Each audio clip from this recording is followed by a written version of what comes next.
Clip number 5، اس میں انشاءاللہ آپ سورہ بقرہ کی آیت نمبر 7 سے 9 تک کی تلاوت، ترجمہ اور تفسیر صراط الجنان سنیں گے۔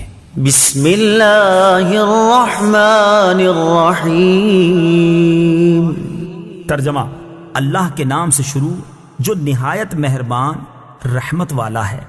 ختم اللہ علی قلوبہم وعلی سمعہم وعلی ابصارہم غشاوہ ولہم عذاب عظیم۔ ترجمہ: اللہ نے ان کے دلوں پر اور ان کے کانوں پر مہر لگا دی ہے، اور ان کی آنکھوں پر پردہ پڑا ہوا ہے، اور ان کے لیے بہت بڑا عذاب ہے۔ ختم اللہ نے مہر لگا دی۔ تفسیر صراط الجنان میں ہے، ارشاد فرمایا کہ ان کافروں کا ایمان سے محروم رہنے کا سبب یہ ہے کہ اللہ تعالیٰ نے ان کے دلوں اور کانوں پر مہر لگا دی ہے، جس کی بنا پر یہ حق سمجھ سکتے ہیں، نہ حق سن سکتے ہیں، اور نہ ہی اس سے نفع اٹھا سکتے ہیں، اور ان کی آنکھوں پر پردہ پڑا ہوا ہے، جس کی وجہ سے یہ اللہ تعالیٰ کی آیات اور اس کی وحدانیت کے دلائل دیکھ نہیں سکتے، اور ان کے لیے آخرت میں بہت بڑا عذاب ہے۔ بعض کافر ایمان سے محروم کیوں رہے؟ یہاں یہ بات یاد رکھیں کہ جو کافر ایمان سے محروم رہے ان پر ہدایت کی راہیں شروع سے بند نہ تھیں، ورنہ تو وہ اس بات کا بہانہ بنا سکتے تھے، بلکہ اصل یہ ہے کہ ان کے کفر و عناد، سرکشی و بے دینی، حق کی مخالفت اور انبیاء کرام علیہ الصلوۃ والسلام سے عداوت کے انجام کے طور پر ان کے دلوں اور کانوں پر مہر لگی اور آنکھوں پر پردے پڑ گئے۔ یہ ایسے ہی ہے جیسے کوئی شخص طبیب کی مخالفت کرے اور زہر قاتل کھا لے اور اس کے لیے دوا فائدہ مند نہ رہے، اور طبیب کہہ دے کہ اب یہ تندرست نہیں ہو سکتا، تو حقیقت میں اس حال تک پہنچانے میں اس آدمی کی اپنی کرتوتوں کا ہاتھ ہے، نہ کہ طبیب کے کہنے کا، لہٰذا وہ خود ہی ملامت کا مستحق ہے، طبیب پر اعتراض نہیں کر سکتا۔ وَمِنَ النَّاسِ مَن يَقُولُ آمَنَّا بِاللَّهِ وَبِالْيَوْمِ الْآخِرِ وَمَا هُم بِمُؤْمِنِينَ۔ ترجمہ: اور کچھ لوگ کہتے ہیں کہ ہم اللہ پر اور آخرت کے دن پر ایمان لے آئے ہیں، حالانکہ وہ ایمان والے نہیں ہیں۔ وَمِنَ النَّاسِ مَن يَقُولُ، اور کچھ لوگ کہتے ہیں۔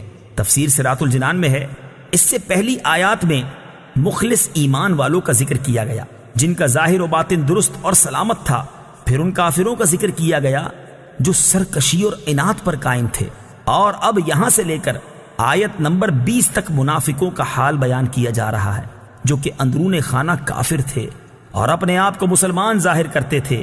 اس آیت کا خلاصہ یہ ہے، کچھ لوگ اپنی زبانوں سے اس طرح کہتے ہیں کہ ہم اللہ تعالیٰ پر اور آخرت کے دن پر ایمان لے آئے ہیں، حالانکہ وہ ایمان لانے والے نہیں ہیں، کیونکہ ان کا ظاہر ان کے باطن کے خلاف ہے، بلکہ حقیقت یہ ہے کہ وہ منافق ہیں۔ اس آیت سے چند باتیں معلوم ہوئیں۔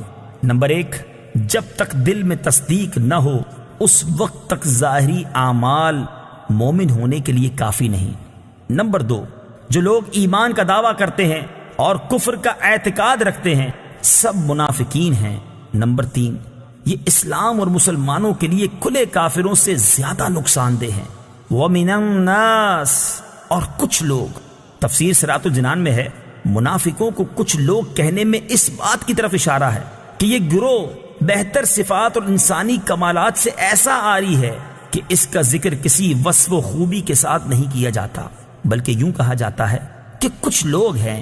اسی لیے انبیاء کرام علیہ الصلوۃ والسلام کو محض انسان یا صرف بشر کے لفظ سے ذکر کرنے میں ان کے فضائل و کمالات کے انکار کا پہلو نکلتا ہے، لہٰذا اس سے اجتناب لازم ہے۔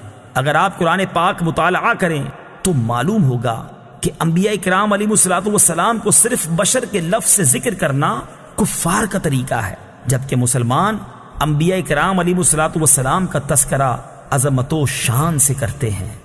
يخادعون الله والذين آمنوا وما يخدعون إلا أنفسهم وما يشعرون۔ ترجمہ: یہ لوگ اللہ کو اور ایمان والوں کو فریب دینا چاہتے ہیں، حالانکہ یہ صرف اپنے آپ کو فریب دے رہے ہیں اور انہیں شعور نہیں۔ یخادعون اللہ، وہ اللہ کو دھوکہ دینا چاہتے ہیں۔ تفسیر صراط الجنان میں ہے اللہ تعالیٰ اس سے پاک ہے کہ اسے کوئی دھوکہ دے سکے، وہ تمام پوشیدہ باتوں کا جاننے والا ہے۔ یہاں مراد یہ ہے کہ منافقوں کے طرز عمل سے یوں لگتا ہے کہ وہ خدا کو فریب دینا چاہتے ہیں، یا یہ کہ خدا کو فریب دینا یہی ہے کہ وہ رسول اللہ صلی اللہ تعالیٰ علیہ وسلم کو دھوکہ دینا چاہتے ہیں، کیونکہ حضور پرنور صلی اللہ تعالیٰ علیہ وسلم اللہ تعالیٰ کے نائب اور خلیفہ ہیں، اور انہیں دھوکہ دینے کی کوشش گویا خدا کو دھوکہ دینے کی طرح ہے۔ لیکن چونکہ اللہ تعالیٰ نے اپنے حبیب صلی اللہ تعالیٰ علیہ وسلم کو منافقین کے اندرونی کفر پر مطلع فرمایا، تو یوں ان بے دینوں کا فریب نہ خدا پر چلے، نہ رسول پر، اور نہ مومنین پر، بلکہ در حقیقت وہ اپنی جانوں کو فریب دے رہے ہیں، اور یہ ایسے غافل ہیں کہ انہیں اس چیز کا شعور ہی نہیں۔ ظاہر و باطن کا تضاد بہت بڑا عیب ہے۔ اس آیت سے معلوم ہوا کہ ظاہر و باطن کا تضاد بہت بڑا عیب ہے۔ یہ منافقت ایمان کے اندر ہو تو سب سے بدتر ہے، اور اگر عمل میں ہو تو ایمان میں منافقت سے تو کمتر ہے، لیکن فی نفس ہی سخت خبیث ہے۔ جس آدمی کے قول و فعل اور ظاہر و باطن میں تضاد ہوگا تو لوگوں کی نظر میں وہ سخت قابل نفرت ہوگا۔